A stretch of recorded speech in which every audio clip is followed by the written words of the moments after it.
গুৱাহাটীৰ লখৰাৰ পৰা প্ৰায় 20-25 কিলোমিটাৰমান ভিতৰলৈ গৈ গড়ভঙা ৰিজাৰ্ভ ফৰেষ্টৰ ভিতৰত দুটা সুন্দৰ ৱাটাৰফলছ দেখিবলৈ পোৱা যায়।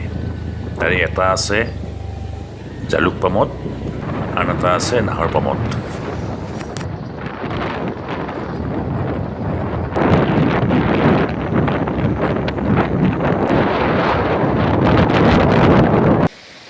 এয়া আমি আহি jaluk পাম পালোহি আৰু jaluk পামত থকা এইটো ৱাটাৰফল।